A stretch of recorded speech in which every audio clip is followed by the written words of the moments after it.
ഒരു 20 ആൾക്കുള്ള കോഴി പൊരിച്ചതുകൊണ്ടുള്ള ദം ബിരിയാണി എങ്ങനെ ഉണ്ടാക്കാന്നുള്ളത് നോക്കട്ടാ. ഫുൾ ഡീറ്റെയിൽസ് നമ്മളിതിൽ പറയുന്നുണ്ട്. ഒരു ചെമ്പ് അടുപ്പത്ത് വെച്ച് ചൂടായി വരുമ്പോഴേക്ക് ഒരു 250 മില്ലി സൺഫ്ലവർ ഓയിലാണ്ട് ഒഴിച്ചു കൊടുക്കുക. അത് ചൂടായി വരുമ്പോൾ നമ്മൾ 10-15 പച്ചമുളക് ഇട്ട് കൊടുക്കുക.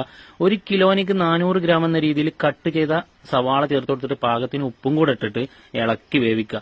ആ സവാള വെന്ത് വരുമ്പോഴേക്കും നമ്മൾ 2 ടേബിൾ സ്പൂൺ നിറച്ച് ഇഞ്ചും വെളുത്തുള്ളിയും കൂടെ അരച്ചാണ്ട് ചേർത്ത് കൊടുത്ത് അതിന്റെ പച്ചമണം മാറി വരുമ്പോൾ നമ്മൾ തക്കാളി ചേർത്ത് കൊടുക്കുക. 3/4 കിലോ തക്കാളിയായിട്ട് നമ്മൾ ചേർത്ത് കൊടുക്കേണ്ടത്. 1 കിലോക്ക് 250 എന്ന രീതിയിൽ അത് നല്ല വെന്ത് പേസ്റ്റായി വന്നതിന് ശേഷം അതിലേക്ക് 3 table spoon garam masala, 1 table spoon മഞ്ഞൾപ്പൊടി, എരിവിന് വേണ്ട കുരുമുളക് പൊടിയും കൂടെ ചേർത്ത് കൊടുക്കുക. എന്നിട്ട് അത് നന്നായിട്ട് വെന്തതിന്റെ ശേഷം നമ്മൾ മുളക് പൊടിയും മഞ്ഞൾപ്പൊടിയും ഉപ്പും ചേർത്ത് പൊരിച്ചെടുത്ത ചിക്കൻ അധികം ഇട്ട് കൊടുക്കുക. അതിന്റെ മേലെ കൂടി സവാള പൊരിച്ചത് ഒരല്പം ചേർത്ത് കൊടുക്കുക. 1 പിടി മല്ലിയിലും പുതിനയുടെയും കൂടി ചേർത്ത് കൊടുക്കുക.